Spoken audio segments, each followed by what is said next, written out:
시청자 여러분 안녕하십니까? 출발 성공 투자 박민영입니다. 어제 국내 증시 옵션 만기일과 삼성전자 실적을 소화했죠. 출발할 때만 해도 세론이 거세게 나왔던 삼성전자 저가 매수 유입이 오장 이어지기도 했고요. 그래도 장 막판엔 아무래도 주말을 앞둔 경계감도 작용했습니다. 국내 증시도 그렇고요. 미국장도 그렇고요. 어제는 모두 혼조로 거래를 마쳤는데요. AI에 대한 낙관론과 또 차익 실현하고 싶은 욕구가 치열하게 공방을 펼치고 있습니다. 이 가운데 투자자들은 어떤 선택을 해야 될지 오늘 같이 머리맡대 고민하면서 전략 챙겨보겠습니다. 오늘 새벽 마감한 뉴욕장의 분위기 짚어보시죠. 뉴욕 증시 역시도 명확하게 방향성을 잡지 못한 채 혼조세로 거래를 마쳤습니다. S&P 500 지수 강보합권, 나스닥 지수는 0.4%의 하락, 그 가운데에서도 다우 지수는 0.5%의 플러스권을 기록하고 있고요. 오늘 특히 중소형주 중심의 러셀 2000 지수가 한 1%대 올랐는데 그러면서 사상 최고치를 경신했다라는 점은 미국 증시의 중요한 포인트로 삼아보면 좋을 것 같습니다. 업종별로는 기술주들이 끌어내렸다면 방산주들이 끌어올렸는데 종목들의 시세는 뒤에서 자세하게 살펴보도록 하겠습니다. 이제 투자자들의 시선은 오늘 밤에 발표될 미국의 고용보고서에 쏠리고 있습니다. 지금 예상되는 수치는 비농업 부문의 고용이 7만 3천 명 증가, 그리고 실업률은 0.1%포인트 내렸을 것으로 예상이 되죠. 4.5%. 전반적으로 지난달의 수치보다는 개선이 됐을 것이다라는 것이 현재 시장의 관측입니다. 오늘 밤 10시 반에 발표가 됩니다. 시장의 방향성을 한 차례 좌우하게 될 중요한 변수로서 체크를 해보시면 좋겠습니다. 그런 가운데서 10년물 금리가 오름세를 나타냈다라는 점, 오늘 기술주들의 하락의 한 가지 요인으로 꼽아볼 수가 있겠죠. 벤치마크인 10년물 금리가 4.1bp 뛰어오르면서 4.18%대에서 장중에 거래되기도 했습니다. 전체적으로 지금 시장의 분위기를 봤을 때 이러한 주요한 경제 지표들, 그리고 다음 주부터 본격적으로 시작될 실적 시즌에 대한 경계감, 거기다가 트럼프 대통령발 지정학적 리스크, 이러한 것들을 주시하면서 차익 실현이 나타나고 있는 분위기입니다. 다만 기업들의 펀더멘털을 훼손시킬 만한 요인들은 아닌 만큼 매물을 소화하는 과정 정도로 그칠 것이다, 이런 진단이 나오고 있고요. 그 안에서 산업과 종목에 대한 압축이 진행될 거라는 판단 등은 전해지고 있습니다. 국제 유가가 급등하고 있다는 점도 부담입니다. 미국이 러시아로 향하던 베네수엘라산 원유를 싣고 러시아를 향하던 유조선 두 개를 납포했다라는 소식이 전해지면서 장중에 급격하게 상승폭을 확대했습니다. WTI와 브렌트유 모두 4% 안팎의 급등이고요. 이 유가가 오른다라는 것은 여러 기업과 산업들의 물가 부담으로 가해지기 때문에 시장에는 부담을 주는 측면이 있습니다. 그렇다면 종목들은 어떻게 반응했는지 확인해 보시죠. 오늘 보시다시피 IT 섹터가 하락을 주도했습니다. 사실 S&P 500의 11개 업종 가운데에서는 9개 업종이 상승할 정도로 상승하는 업종의 수는 더 많았는데 헬스케어 그리고 기술주 안에서 낙폭이 크게 나온 종목들이 많았다는 점이 부담이었죠. 엔비디아, 뱅크 오브 아메리카가 강력한 성장 그리고 밸류에이션의 매력도 충분하다, 그러면서 매수 의견을 유지했습니다. 그럼에도 불구하고 어제 삼성전자가 호실적을 발표했음에도 불구하고 차익 실현 욕구가 나타나고 있다는 점, 미국의 반도체주들에 대한 투심에도 영향을 준 것으로 보여집니다. 2.2% 엔비디아 마이너스로 거래를 마치고 있고요. 반도체 섹터 안에서 브로드컴과 마이크론의 주가 역시도 오늘은 3%대의 마이너스로 진행이 됐습니다. 다만 마이크론에 대한 긍정의 시각들은 계속해서 점검이 되고 있거든요. 간밤에는 파이퍼 샌들러 측에서 칩 가격 상승으로 AI 기반의 성장세가 가속화될 것이다, 그러면서 목표 주가를 $400까지 높여 잡았다는 점 체크가 필요해 보입니다. 그렇다면 한다면 오늘의 하락은 과연 기회가 될 수 있을지도 궁금해지는 대목이죠.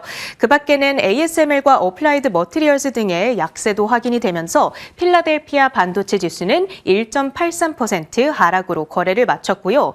인텔도 장중에 많이 빠졌는데 시간의 거래에서 이 플로우를 뒤집고 있는 뉴스가 나왔습니다. 트럼프 대통령이 인텔이 미국에서 2나노 CPU를 생산할 것이다 라고 발언을 하면서 현재 2%대 플러스로 진행이 되고 있습니다. 그 밖에는 아마존, 이번에 젠슨항 CEO의 CES 기조연설 이후로 데이터 센터의 이 중요한 어떤 키워드로 부상을 하게 되면서 그러면 이 AI 전용 클라우드에 대한 수요가 급증하지 않겠냐 이런 기대감과 함께 아마존의 AWS에 대한 재평가가 계속해서 이뤄지고 있는 국면입니다. 오늘도 2% 가까운 급등이었고요. 뱅크 오브 아메리카 측면에서 AWS의 지속적인 성장 그리고 소매 사업의 효율성이 향상될 거다. 그러면서 1분기에 베스트 아이디어 종목으로 아마존을 픽했다는 점도 눈에 띄는 간밤이었습니다. 그 밖에는 알파벳 어제 시총 2위 자리를 탈환했죠. 애플을 제치고 시총 2위 굳히기에 나서고 있습니다. 이제 시가총액을 조금씩 격차를 벌리려고 시도를 하고 있고요. 오늘 1%대의 추가적인 강세, 그러면서 역사적 신고가를 경신해낸 알파벳입니다.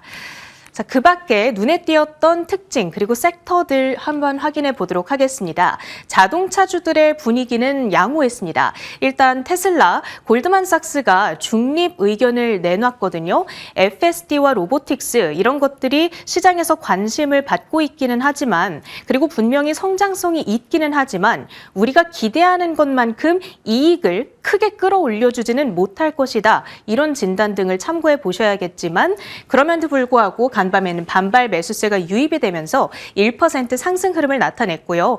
포드와 GM 역시도 4%대 그리고 3%대 급등했다는 점이 눈에 띄었습니다. 방산주들의 분위기 좋았죠. 트럼프 대통령이 내년도에 방위비를 50% 증액하겠다고 선언했습니다. 1조 5천억 달러, 우리 돈으로 하면 2천조 원, 정말 스케일이 크죠. 그러면서 전통적인 방산주들 다 함께 올랐습니다. 로키드 마틴이라든지 노스롭 그루먼 뿐만이 아니라 중소형 방산주들의 움직임이 두드러졌거든요. 크라토스 디펜스라고 하는 종목이 14% 가까운 폭등으로 진행이 됐습니다. 이번 해에 트럼프 대통령의 기조 아래에서 방산주들은 계속해서 유망 업종으로 제시가 되고 있기 때문에 앞으로 이들 종목들의 추이를 지켜보는 것이 아주 중요하지 않을까 싶습니다. 그 밖에는 전력망 기업들은 전체적으로 차익 실현 매물을 함께 받아갔던 가운데에서 오늘 블룸에너지 하나의 힌트가 될 수 있을까요? 아메리칸 일렉트릭과 함께 SOFC 공급 계약을 체결했다라는 소식 가운데에서 주가가 혼자 13% 급등하기도 했습니다. 그 밖에 미국 증시의 중요한 테마로서 로봇 테마들 전체적으로 두 자릿수 급등세를 나타냈다라는 점도 포인트로 삼아보시면 좋을 것 같습니다. 국내 증시의 연결 지점들 이어가겠습니다. 네, 그래도 어떤 이슈에 무슨 종목이 올라갈까를 고민하는 시점, 나름 지수가 부담스럽고 반도체도 정말 더 갈까라는 의문이 들 만큼 강한 시세를 냈는데 그 와중에도 더 갈까 혹은 무엇을 살까를 고민하는 시기라는 점은 어찌 보면 행복한 고민일 수 있겠습니다. 어제는 양지수 혼조로 거래를 마쳤습니다. 코스피 반도체 비교적 괜찮았고요. 조선과 방산이 뒷받침해주는 형태를 띄었죠. 그리고 삼성바이오로직스가 급등하면서 시가총액 상위 내에서 삼성그룹주의 활약이 참 도드라지고 있다라는 점을 요즘 절실히 느낍니다. 어제 삼성바이오로직스는 JP모건 헬스케어 컨퍼런스에서 발표자이기도 하고 또 호실적에 대한 기대가 늘 실적 시즌에 돌아오는 종목이다 보니 강하게 반응했네요. 6.7%나 올라줬습니다. 어제 삼성전자 외에도 삼성바이오로직스 시세를 보면서 이제 제약바이오단으로 관심이 좀 옮겨가는 게 아니냐라는 시각 등이 꽤 많이 나오기도 했죠. 외국인의 수급 우호적이었습니다. 자, 전체적으로 전체적으로 CES에 대해서는 살짝 차익 실현의 움직임이 있었고 JP모건 헬스케어 컨퍼런스에 대한 기대로 이동하는 듯한 어제였었죠. 미국에서 국채금리가 하락했고 미국의 중소형 바이오사가 M&A 기대감에 올랐고 일라이릴리도 강세를 기록해준 덕분이었습니다. 그래서 어제 소외단에서 쉬고 있었는데 이쪽에서 상승 여력을 기대해보자라는 종목들 G2G 바이오, D&D 파마텍 등 어제 굉장히 강하게 올라가면서 존재감을 좀 피력해줬죠. D&D 85,000원에서 105,000원 사이에 너무나 오래 갇혀 있습니다 라고 말씀을 드렸는데 어제 단숨에 돌파를 했네요. 105,000원 넘어서 108,700원까지 올라섰습니다. 자, 조금 더 관심을 받고 시세적 흐름이 이어질지 지켜봐야 될 것 같습니다. 자, 어제 시장은 옵션 만개일이었죠. 그리고 단기적인 급등에 대한 피로감도 좀 있었고요. 장중의 변동폭이 요즘 극심해집니다. 그리고 극강의 쏠림 현상으로 인해서 하락 종목 수가 10거래일 연속해서 더 많은 장이 전개되고 있습니다. 이것은 아무래도 시장이 더 갈 수 있을까를 좀 고민하는 시점이라는 것을 여실히 느끼게 하죠. 자, 고민을 계속하게 만드는 섹터가 반도체예요. 좋은데 좋아서 고민이 됩니다. 삼성전자와 하이닉스가 더 갈까? 혹은 이쪽이 쉬면 뭐가 갈까?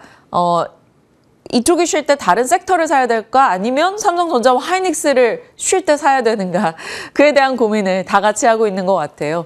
삼성전자 어제 잠정 실적 나왔죠. 매출 93조, 영업이익 20조. 정말 놀라운 수치였습니다만 시장이 20조에 어느 정도 익숙해져 있었기 때문에 세론이 나왔다가 또 저가 매수가 나오면서 낙폭을 확 줄였었습니다. 그리고 나서 초반에는 SK 하이닉스가 강하게 치고 나왔죠. 하이닉스 실적 이만큼 좋은데 삼성전자 실적이 이만큼 좋은데 하이닉스도 좋지 않겠느냐라는 기대였고요. ADR 오늘 일정이 있기 때문에 이에 대한 기대감도 조금 작용하지 않았었나 싶습니다. 그래서 SK하이닉스가 장중에 5%까지 치고 나가기도 했죠. 다만 기대와 신중함이 좀 공존하고 있는 상황이다 보니 삼성전자 결국 하락 마감이었고요. SK하이닉스도 상승폭을 줄이면서 끝났던 어제입니다. 소부장에서도 마찬가지였어요. 한미 반도체는 상승분을 반납하고 결국 하락 전환했는데요. JP모건에서 매도 의견을 냈고요. 반면에 주성 엔지니어링, 또 디자인하우스의 가온칩스 이런 종목들은 급등세를 시현했습니다. 반도체 진영에서 상대적으로 못 갔던 종목이기 때문에 온기 확산이 나타났다라고 볼 수 있겠죠. 자, 어제 저희 시간에 나왔던 출연자들 조성우 부장님 그리고 그 전 거래일의 함정남 차장님 디자인하우스 쪽 얘기를 부쩍 강조해 주셨었는데 못 갔던 쪽에서 관심을 받을 수 있는 종목들을 살펴주신 맥락이었죠. 어제 괜찮았네요. 요즘 투자뉴스7의 브리핑에 연말부터 계속해서 등장하고 있습니다. 우주와 방산. 트럼프 대통령의 국방 예산 증액 결정 소식. 이것은 결국 자주국방, 방위비 증액을 이 스토리를 강화시켰고요. 어제 LIG넥스원의 사우디 국방부와 비군과 관련해서 현지 생산에 대한 얘기가 있었다라는 소식 등이 전달되면서 방위산업주들 좋았죠. 하나에어로스페이스, LIG넥스원, 솔디펜스 이런 종목들이 상승이었는데요. 외국인과 기관의 매수세가 방산주로 꽤 집중이 되고 있는 요즘이어서 조금 더 안전한 선택지인 것 같은 느낌을 물씬 풍겨줍니다. 어제 하나에어로스페이스 8%의 상승이었죠. 자, 우주도 마찬가지입니다. 이노스페이스의 새 발사 거점 확보 소식이 들려오면서 스피어, 세트라가이, 루미르, 제노코 등이 강세였는데 루미르 같은 경우 어제 저희 머니투데이 방송 잔금 해제에서 이제 제시가 됐던 종목이었습니다. 당시 3% 정도 상승하고 있었는데 다른 우주 항공 종목들 대비해서 상승 탄력이 꽤 그동안 낮았다라는 측면에 소외 측면의 종목 픽이었었고요. 루미르가 그 이후 급격하게 상승 탄력을 키워서 14% 오르며 끝나기도 했습니다. 자, 그리고 조선이요. 미국의 MRO 사업 추가 수주 이슈, 캐나다 잠수함 수주 이야기, 전 세계 군함 교체 수요에 대한 얘기가 나오면서 조선주도 괜찮았는데 장 마감 후에 하나오션의 일부 악재성 공시가 조금 있기는 했었습니다. 재해 관련한 내용이었는데 이 부분이 좀 빠르게 마무리될 것이다라는 시각 등은 진정될 것이다라는 시각이 더 많기는 했습니다. 자동차 부품도 어제 좋았어요. 저희 로봇에 관심이 옮겨가면서 자동차 부품이 갖고 있는 이동형 기계에 대한 기술력, 그동안의 스토리 이런 것들이 좀 부각될 수 있다라는 점을 종종 이야기했었는데요. 어제 현대위아가 대형주에선 대표적이었고요. HM넥스 이런 종목 상한가 가기도 했습니다. 모베이스전자, 계양전기. 사실 시장에 이런 종목이 있었나라고 좀 고민하게 되는 종목들도 이렇게 올라가는 흐름이 있기도 했었네요. 자, 행복한 고민인지 아니면 극강의 쏠림에서 소외되고 있는 상황인지 개개인의 투자자들의 심정에 따라서 분위기는 달리 느껴지는 그런 장입니다. 자, 소외라는 키워드에서 어제 같이 고민했던 게 바로 제약 바이오였죠. 소외에서 관심을 받아가는 계기가 필요한데 지금 제약 바이오 진영이 JP모건 헬스케어 컨퍼런스라는 관심의 일정 기대를 앞두고 있기 때문입니다. 쉬고 있었던 바이오텍이 돌아올 것인가? 그것은 알테오젠, 리가케엠, ABL 바이오 이런 종목 등이 될 것이고요. 어제 나쁘진 않았어요. 2에서 3% 정도 상승세를 나타냈고요. 글로벌 빅파마의 새로운 모달리티에 대한 관심도가 증가하고 있는 가운데 DAC, 오름 테라퓨틱은 또 가는 모습, RNA 관련주로 체크했던 알지노믹스도 4% 상승세 기록했고요. 조금 쉬고 있었던 측면에서 박스권에 갇혀 있었던 종목들, 그 가운데서 어제 치고 나간 건 앞서 보여드린 D&D 파마텍, G2G 바이오 등이 되겠습니다. 이뿐 아니라 셀트리온이나 삼성 바이오로직스는 실적 시즌에 기대감이 조금 있는 종목들이라서 체크를 해봤고요. 에이프릴 바이오도 에보뮨, 룬드백 이슈 등이 계속 부각이 되고 있는 가운데 주가 상승이 멈추지 않습니다. 57,000원을 넘어가고 있네요. 자, 이 중에서 어느 쪽으로 시청자분들은 손이 가시는지 궁금하기도 하고요. 오늘 제약바이오에 대한 얘기도 잠시 후 좀 저희가 신년 특집 코너를 마련했는데 이야기 풀어보도록 하겠습니다.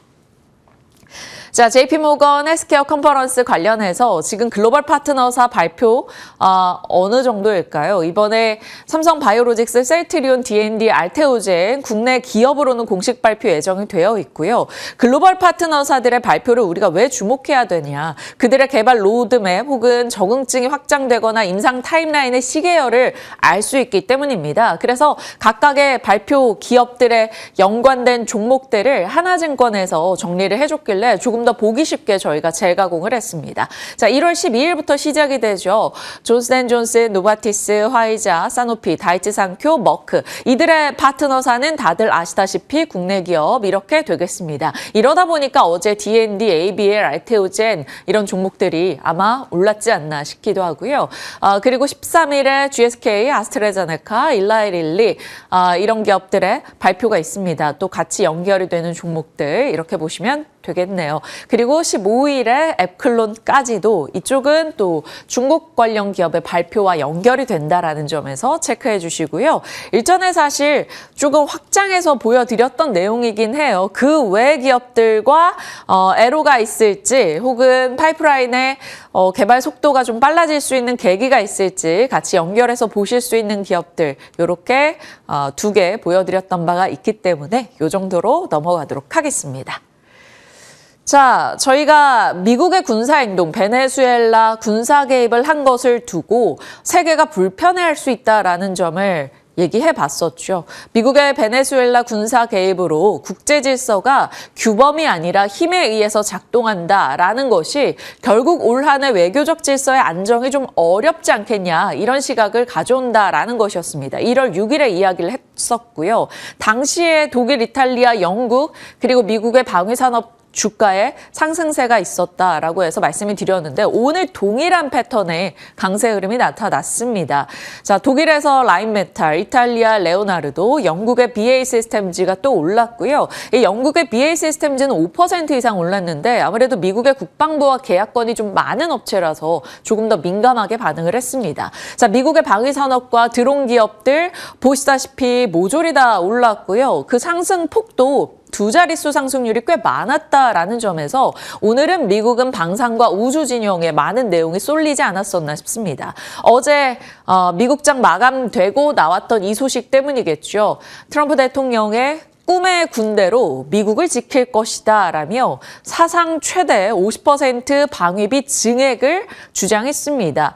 1조 5천억 달러, 그러니까 천조국 했는데 우리 돈으로 200조에 달하는 돈을 국방 예산에 집행한다라는 얘기. 이제는 2천조국이 돼가는 것이죠. 물론 아직까지 이게 정말 집행이 될 수 있는가는 여러 과정과 절차가 남아있긴 합니다. 하지만 트럼프 대통령의 입장은 관세 수입 덕분에 국방 예산이 늘릴 수 있다라고 이야기하고 있습니다. 무기 생산의 속도도 높여야 된다라고요. 자, 트럼프의 힘의 지배가 어디까지 이어질까요? 베네수엘라 마두로 대통령을 축출했고요. 덴마크령인 그린란드에 대한 병합 야욕을 감추지 않고 있습니다. 이 모든 과정은 동일한 패턴이죠. 중국과 러시아를 견제하고 자원을 노리고 있는 겁니다. 자원, 히토류, 천연가스, 석유 등이 매장되어 있는 곳들을 집중적으로 트럼프는 보고 있죠. 야욕을 드러내고 있습니다. 그리고 쿠바 반미 정권을 압박하고 멕시코의 마약이나 이민자 문제 관세로 압박하고 캐나다의 합병 의지를 피력하고 또 브라질의 내정 간섭을 하고 아르헨티나의 친미 정권을 공개적으로 지지하고 있는 지금 트럼프의 행정부인데요. 이런 트럼프가 계속해서 이와 관련해서 오로지 미국만을 위한 움직임을 속도 내고 있습니다. 트럼프의 손절이라고 표현을 해봤는데 유엔 산하 등의 66개 국제기구 탈퇴 대통령의 각서 서명을 했다라는 소식이 들려왔어요. 미국이 주도했던 다자주의가 80년 만에 붕괴되는 게 아니냐라는 우려감이 나오고 있습니다. 자, 이렇게 미국은 야욕을 거침없이 드러내면서 중국 등의 불편한 감정을 많이 표현하고 있습니다. 그래서 미국의 국방 예산을 더 늘리겠다라는 이야기도 나오고 있는 것이죠. 지금 미국의 국방은 상위 2위권부터 10위권까지의 국방 예산을 다 합친 것보다도 많은 상황인데 여기서 50% 증액을 하겠다라는 것이어서 지금 미국과 유럽 등의 방위산업 기업들의 주가가 올라서고 있는 것이다라고 볼 수 있겠죠.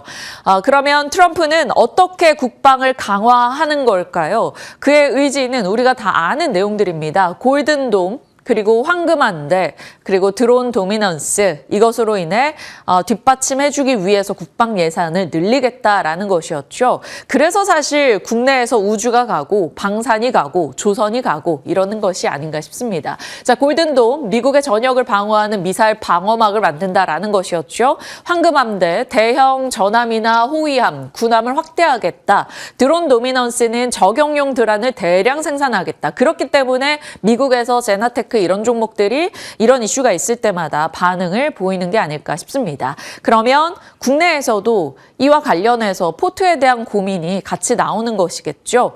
자, 일군의 질주, AI 반도체 밸류체인이 계속해서 질주할 것인가?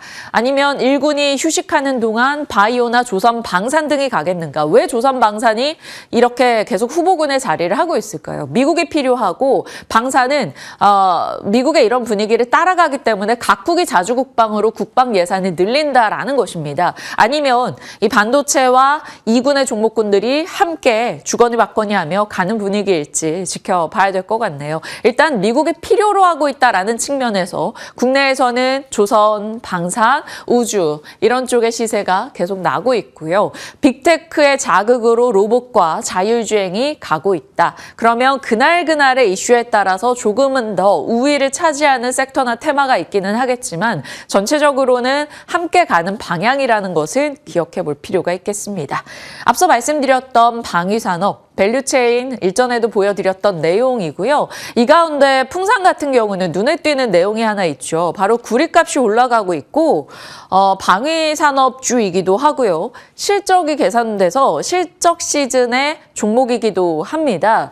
그래서 풍산 일단 체크를 같이 해봅니다. 어제 강보학권 정도고 최근에 막 드라마틱한 시세가 있었던 것은 아닌데요. 이 시즌에 잠시 주목을 받을 여지가 있을지 놓고 보도록 하겠고요. 전체적으로는 방위산업주와 우주 밸류체인이 겹치는 종목들 중심으로 조금 더 강한 흐름이 있었고요. 어제 제놓고 이런 종목들도 광전복합 케이블 업체로서 주목을 받았죠. 그러니까 지금 시장에서 강한 종목들은 이유들이 다 있는 것 같아요. 삼형 같은 경우도 로봇이기도 하고 우주이기도 하고 방산이기도 하고 자동차 부품이기도 합니다. 그러다 보니까 교집합으로서 꾸준하게 주요 이평선을 잘 타고 올라가는 시세가 있는 것이겠죠. 지금 시장의 모멘텀이 모이는 곳들의 종목은 무엇이 있는지 체크해봐야겠죠. 우주항공 밸류체인 많이 보여드렸기 때문에 이렇게 넘어가도록 하겠습니다. 자, 뉴욕도 보시죠. 차익 실현 욕구가 강했습니다. 그런 가운데 혼조 마감이었죠. 고용 데이터나 미국의 대법원 관세 판결이 이제 오늘 밤부터 이제 주말 사이에 있기 때문에 경계감이 조금 짙어서 차익 실현 욕구가 있었습니다. 보시다시피 필라델피아 반도체 지수가 2% 정도 빠졌죠. 이 AI 반도체 진영에 대한 심리는 이런 것 같아요. 낙관론, AI 좋은 거 알겠고 반도체 산업 성장할 거 알겠어. 그런데 이 정도로 가파르게 올라왔는데 이 속도가 과연 유지되겠어? 라는 의구심이 좀 있는 겁니다. 당연하죠. 우리 모두가 그러니까요. 이게 또 차익 실현의 욕구를 좀 자극해서 엔비디아, 마이크론 등의 종목들 밤사이 하락으로 거래를 마쳤습니다. 거기다가 삼성이 좋은 실적을 내놓고 하락했기 때문에 약간의 차익 실현을 자극하지 않았나 싶은데요. 오늘 이제 아침 기준으로 삼성전자에 대한 증권가의 보고서는 여전히 긍정의 보고서들이 업데이트되고 있기는 합니다. 자, AI 진영보다 밤에는 에너지와 방산 쪽에 관심이 높았죠. 이 키워드는 트럼프였습니다. 트럼프가 베네수엘라 석유 인프라에 대한 투자를 좀 가속하지 않을까라는 얘기와 방위산업, 국방예산 증액의 이야기가 맞물렸던 거고요. 개별 특징주로는 체리앵커 말씀 주셨던 블룸에너지, 급등이 있었죠. 그래서 SOFC 테마로 일단 살짝 체크를 해두죠. 그리고 여전히 관심이 있었던 쪽은 로봇과 우주, 비만 치료제 쪽이었습니다. 비만 쪽에서는 릴라이릴리는 하락으로 거래를 마쳤는데요. 아무래도 요즘 M&A에 굉장히 활발하게 하고 있다 보니까 일정 부분 그것이 부담되지 않겠느냐라는 시각도 있었습니다. 다만 노보노 쪽이 또 올라주면서 요즘 릴라이릴리와 노보노가 주거니 받거니 하며 시세를 유지하고 있다라는 측면으로 로봇 우주, 비만은 여전히 관심권이다. 이렇게 정리할 수 있겠습니다. 자, 비록 주가는 내렸지만요. 마이크론이 얼마 전에 일본 히로시마 인근에 차세대 생산시설을 구축한다 이런 기사가 12월 달에 나왔었고 1월 8일 마이크론 테크놀로지가 1,000억 달러 규모의 뉴욕 메가팹을 착공식을 한다라는 소식이 있었죠. 점유율 40%로 늘리겠다라는 확장의 의지 관련한 보도였습니다. 그래서 국내에서 마이크론 관련한 종목들 정리를 해봤는데요. 반도체 진영이 오늘 심리가 좀 잠잠하다면 이쪽이 뭐 테마성 느낌으로 관심을 받을 여지는 없기 때문에 이 정도로 있다 이렇게 참고만 해주시길 바랍니다. 자, 그리고 애프터 뉴스, 그러니까 3시 반 이후에 나왔던 뉴스 중 저희 체크를 해보겠습니다. 스테이블 코인, 정부안이 14일에 윤곽이 드러난다라는 소식이 있어서 네이버, 카카오, 결제주 등이 되겠고요. 이거 단독 뉴스긴 한데요. 용인산단에 삼성전자 이제 착공 연기에 대한 얘기가 나오고 있습니다. 문화재가 나타나서 이 문화재 발굴에 기대가 좀 있다라는 것이죠. 이게 어떤 영향을 미칠지는 명확하진 않아서 일단 체크를 해두는 뉴스이고요. 단독 뉴스인데 현대차 기아가 부품 운송노조 파업이 예고됐다라는 소식이 들려왔습니다. 이제 노란봉투법이 3월부터 시행되는데 이 시행 전에 노동계 압박이 좀 거세지지 않겠느냐 이런 얘기가 나올 때는 또 로봇주가 작년에 시세를 냈었었는데 작년과 지금의 로봇주의 상승률 위치가 조금 달라서 어제는 막 로봇주의 차익 실현이 있었거든요. 이 이슈로 다시 올라올지 어떨지는 좀 봐야겠습니다. 현대차 그룹 관련한 로봇 종목들 혹은 스마트 팩토리 관련한 종목들 요 정도 체크를 해봤고요. 에코앤드림이 중국이 독점하고 있는 LFP 전구체 생산 설비 구축 이슈로 애프터마켓에서 상승을 했고요. 삼성 바이오로직스는 장중에도 올라가더니 리브리반트 SC 원료를 생산하게 됐다라는 소식에 애프터마켓에서 추가 상승을 했습니다. 그리고 애프터마켓에선 거래가 안 되는데요. 이엔셀이요. 개별 호재로 시간에 급등이 있었습니다. 사르코마리투스 임상 관련해서 일상 성공 이슈가 있었는데요. 그래서 시간에 거의 상한가였네요. 9% 상승세를 나타냈습니다. 애프터마켓의 뉴스가 어떻게 반영이 될지 업종과 혹은 개별 종목군들의 이슈를 살펴봤습니다. 참고해 주시고요. 자, 스테이블 코인 얘기가 나온 김에 우리 잊고 있던 이들 한 번 더 떠올려 보죠. 결제주 혹은 네이버 카카오, LG CNS 이런 쪽이 될 것 같습니다. 자, 자리 옮겨서 시장 요약해 보겠습니다. 주말을 앞뒀기도 하고요. 미국의 고용 데이터가 오늘 발표될 예정이죠. 그러다 보니까 이것에 대한 경계감 속에 미국장이 혼조였습니다. 외환시장과 외국인의 수급 방향이 오늘 중요할 것 같고요.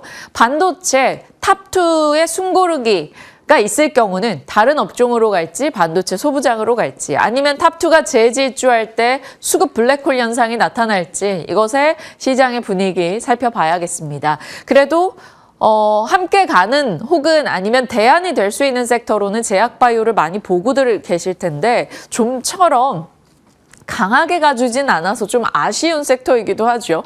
JP모건 헬스케어 컨퍼런스 이벤트 드리븐으로 지금 시장은 주목하고 있습니다. 작년과 재작년 2024년, 2025년도에 이 제약바이오 이벤트들 이후에 엘로 소식이 많았었기 때문에 이 대표 기업들에 대한 체크 추후에 상반기까지는 그래도 확인이 필요해 보이고요.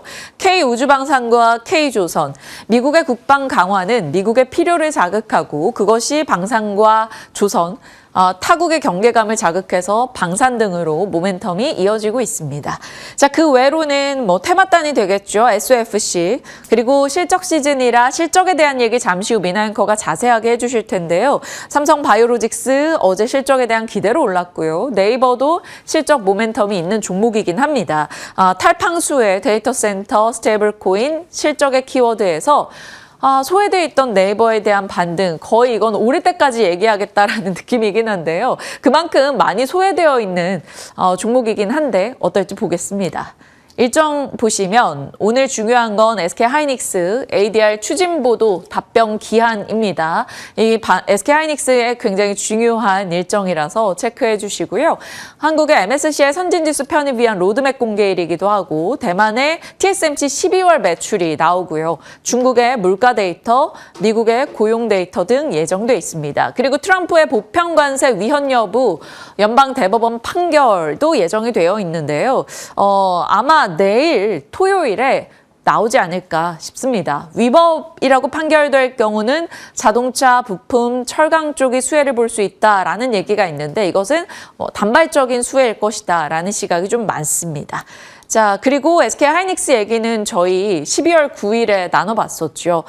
ADR, 미국 주식 예탁 증서입니다. 미국 외 국가의 기업 주식을 미국 투자자들이 달러로 편하게 사고 팔 수 있는 대체 증권이죠. 미국 이 ADR만 있는 것은 아니고요. 유럽은 EDR, 글로벌 동시 발생은 GDR이라고 합니다. 자, ADR을 발행한다라는 것은 이런 식으로 해외에서 SK하이닉스 주식을 편안하게 살 수 있고 매매할 수 있다라는 것이고요. 필라델피아 반도체 지수나 미국 내 대표적 ETF에 편입이 가능하다라는 측면에서 유동성이라는 키워드를 떠올려 볼 수 있습니다. 메리츠 증권에서는 ADR 발행 등은 적극적인 밸류 개선의 의혹이기도 하고 현실화될 경우에는 즉각적으로 91만 원도 기대할 수 있다. 이런 얘기를 11월 달에 꺼내기도 했었죠.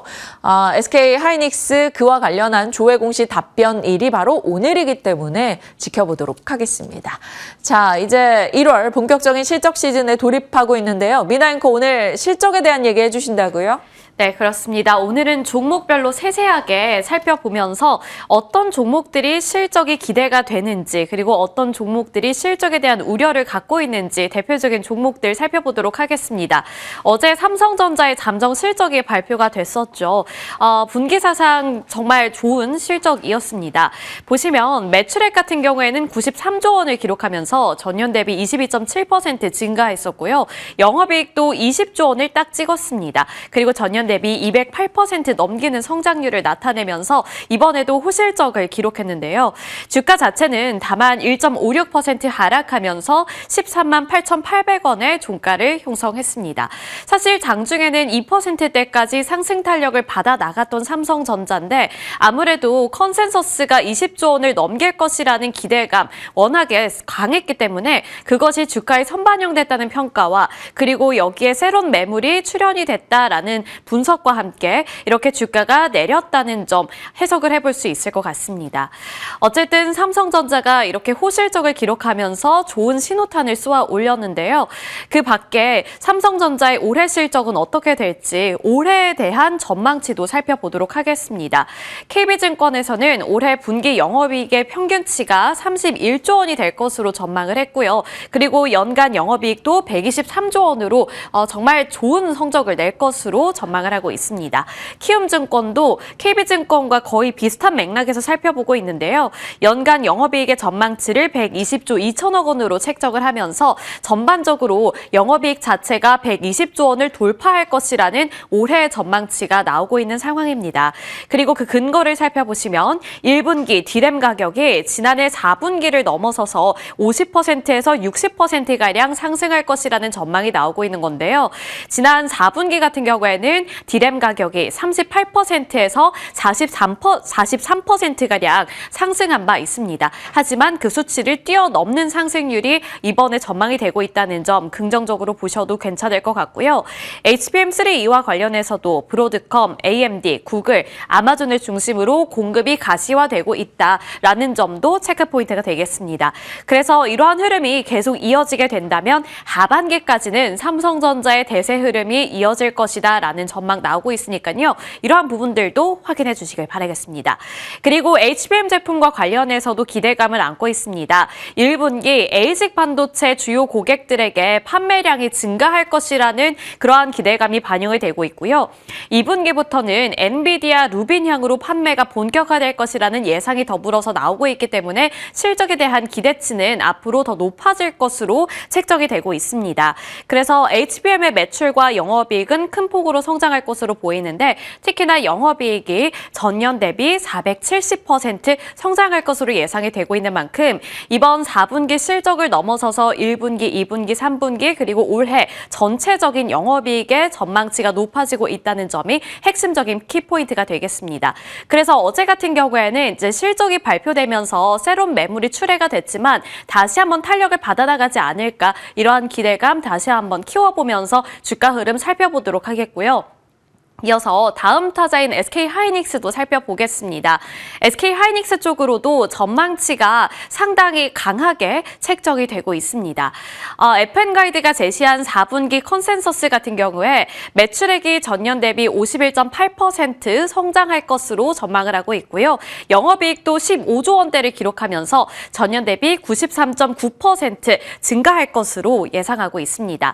지난 3분기에 발표했던 3분기 실적과 비교해 보시더라도 큰 폭의 성장세라는 것을 체감해 볼 수가 있는데요.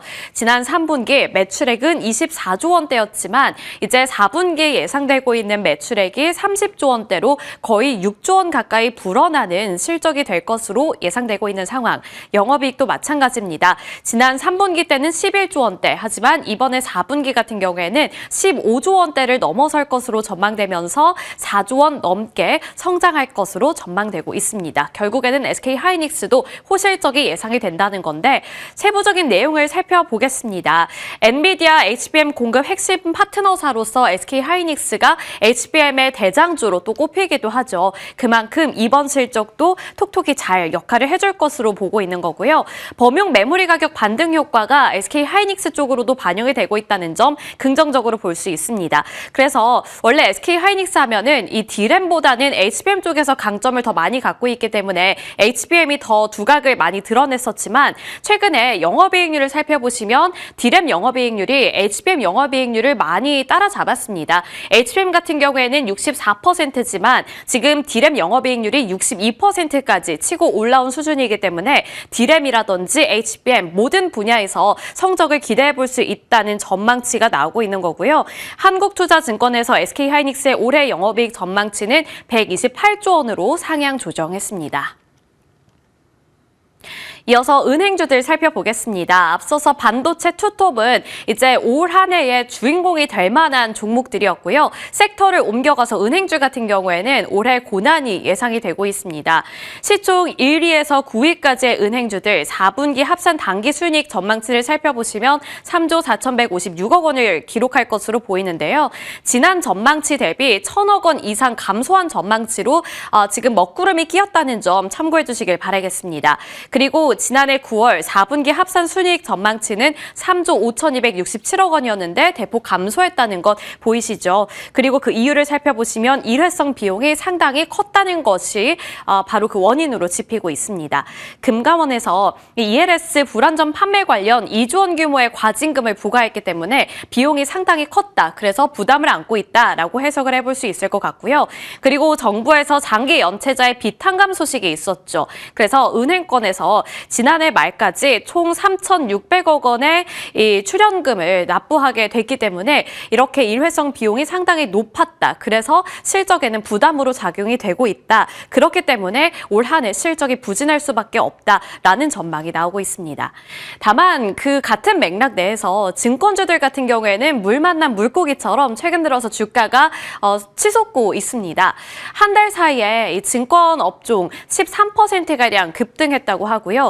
그리고 거래대금 회복이라든지 실적에 대한 기대감이 맞물리게 되면서 업종 자체에 대한 재평가가 본격화되고 있다는 분석입니다. 그리고 코스피 증권지수는 역대 최고치를 기록하고 있고요. 시가총액 첫 52조 원을 돌파했다는 것도 구조적으로 봤을 때 상당히 긍정적인 흐름이라는 분석인데 증권 업종의 시가총액 증가 흐름을 살펴보시면 지난 2025년 7월 초 40조 7천억 원의 시가총액이었습니다. 그리고 그 다음 달 8월에는 세제 개편안이 발표가 되면서 40조 초반까지 잠깐 하락하는 추세였지만 그 이후부터는 꾸준히 상승하는 추세에 그려나가고 있죠. 그래서 12월 달 같은 경우에는 47조 원을 돌파했고요. 올해 새해 초부터는 그 가파른 증가세가 더 가팔라지기 시작하면서 1월 6일에는 처음으로 52조 원을 돌파하는 모습이 나타났습니다. 그리고 코스피 증권지수의 추이도 살펴보시면 지난 12월 1일부터 그리고 올해 1월 7일까지 거의 한 달 동안에 10.3%가량 상승하는 모습이 나왔는데 지금 증권업계 전문가들은 이러한 흐름 자체를 구조적으로 봤을 때 긍정적으로 지금 체질 자체가 바뀌고 있다라고 분석을 하고 있는 상황입니다. 키움증권에서는 지난해 4분기 국내외 증시 거래대금이 분기 기준 역대 최대치를 기록했던 만큼 이것이 증권 업종 그리고 증권 기업들의 실적으로 다 반영이 될 것으로 보고 있고요. 그리고 5대 증권사 지난해 합산 당기 순이익 전망치를 살펴보시면 전년 대비 48.7% 증가하면서 6조 원대를 돌파할 것으로 보입니다.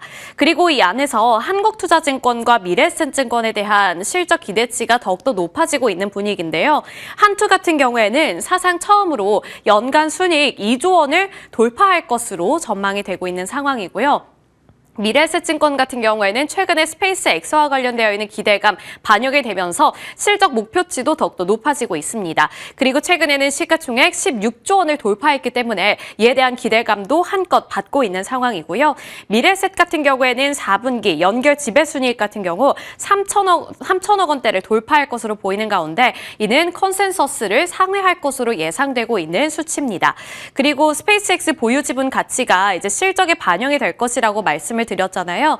그래서 3분기 말 같은 경우에는 약 6천억 원에서 7천억 원으로 집계가 되고 있었지만 4분기 말에는 1조 3천억 원에서 1조 5천억 원으로 집계가 되고 있는 상황입니다. 그래서 스페이스X에 대한 기대치가 실적에 반영이 될 것이라는 전망 자체가 긍정적인 모멘텀으로 짚히고 있다는 점 참고해 주시면 좋을 것 같고요. 이에 따라서 KB증권에서는 목표 주가 31,500원으로 상향 조정한 가운데 NH투자증권에서도 36,000원으로 목표 주가를 상향했습니다. 넘어가서 불닭신화, 삼양식품 살펴보겠습니다. 아무래도 이 불닭신화가 삼양식품의 주가를 끌어올렸던 주범이었다 보니 제가 종목명을 칠 때도 삼양식품이라고 치지 않고 불닭볶음면이라고 치고 있더라고요. 그만큼 이 불닭신화의 효과가 굉장히 컸었는데 최근 들어서는 실적 전망치가 좀 불안정하게 나오면서 주가가 많이 빠졌습니다. 특히 지난 7일 같은 경우에는 주가가 거의 장대 음봉을 만들어내면서 120만 원대를 밑돌기 시작했는데요. 어제 같은 경우에는 1%대로 살짝의 반등세가 포착이 되기는 했지만 아직까지는 불안한 상황입니다. 실적을 살펴보시면 4분기 매출액 같은 경우에는 6,405억 원, 그리고 4분기 영업이익 같은 경우에는 1,364억 원 기록을 하는 모습. 하지만 매출액의 컨센서스와 영업이익의 컨센서스와 비교해 봤을 때는 상대적으로 부진하다는 점이 눈에 띄고 있는 대목입니다. 그래서 삼양식품 같은 경우에는 이렇게 실적에 대한 불안정한 전망이 나오면서 주가가 많이 빠지고 있다는 점 체크해 주시면 좋을 것 같고요. 이번에 이렇게 부정적인 전망이 나온 이유로는 글로벌 시장 마케팅 비용이 상당히 컸기 때문에 수익성 저하를 피해갈 수 없다라는 분석이 나오고 있는 탓이고 라면 수출 데이터도 과거 대비 낮은 성장폭을 기록하고 있기 때문에 그 성장에 대한 기대감이 예전만큼 크지 않을 수 있다라는 것이 골자였습니다. 11월 같은 경우 라면 수출 데이터 전년 대비 7.6% 증가하는 모습이었지만 전달 대비로 살펴봤을 때는 2.9%의 감소세가 지금 보이고 있는 상황이고요. 미주 지역을 살펴보시면 전년 대비로 봤을 때도 8.9%의 감소, 그리고 전달 대비로 봤을 때도 11.6%의 감소세가 나타나고 있기 때문에 시장 자체가 흔들리고 있는 것 아닌가 하는 불안감이 지금 반영이 되고 있는 겁니다. 그리고 일부 지역 공급망 조정, 게다가 중국 시장의 내수 부진, 이 부분은 불닭 이 단일 브랜드의 한계를 우리가 보고 있는 것 아닌가 하는 분석이 나오고 있으니까요. 이 단일 브랜드 효과를 어떻게 돌파해낼 것인가, 이것이 앞으로 삼양식품이 해결해야 하는 과제가 될 것으로 보입니다. 다만 긍정적인 시각도 살펴보시면요. 일단 긍정적으로 풀이하는 쪽에서는 미국이라든지 메인스트림 채널에 여전히 초과 수요가 지속이 되고 있기 때문에 그러한 부분들은 좀 너무 걱정할 필요 없다 이렇게 보고 있는 거고요. 밀양 2공장에 대한 생산 능력에 대한 기대감도 여전히 자리를 잡고 있습니다. 하지만 주가 자체는 많이 빠졌다는 점 보셔야겠습니다. 마지막으로 파마리서치입니다. 파마리서치 같은 경우에는 최근에 실적 전망치가 좋게 나오고 있는데요. 4분기 매출액도 그리고 영업이익도 모두 다 전년 대비 큰 폭의 성장세가 나타나고 있습니다. 그리고 전일장에서도 급등하는 모습을 나타내고 있고요. 주가가 많이 빠진 이후에 지금 슬금슬금 우상향하는 그래프를 그려 나가고 있기 때문에 그러한 차원에서도 기대감을 걸어봐도 되지 않을까 이런 생각이 듭니다. 미국과 유럽에서의 성과가 최근 들어서 본격화되고 있다는 증권가의 코멘트 확인해 볼 수가 있었고요.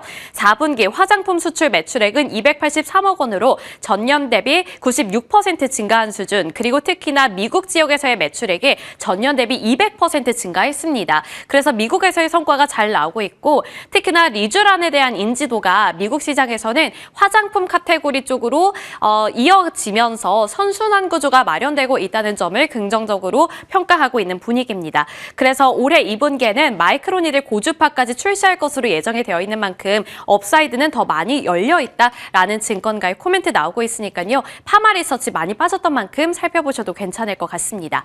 자, 실적 반전 스토리도 지금 기대가 되고 있는 상황이고요. 잘 갔던 종목들이 실적에 대한 우려감으로 빠지는 분위기가 또 형성이 되고 있습니다. 그래서 올 한 해는 실적을 통해서 반전 분위기가, 반전 스토리가 쓰일 수 있을 것으로 보이는데 어떤 해석이 필요할지 저희와 함께 알아보시길 바라겠습니다.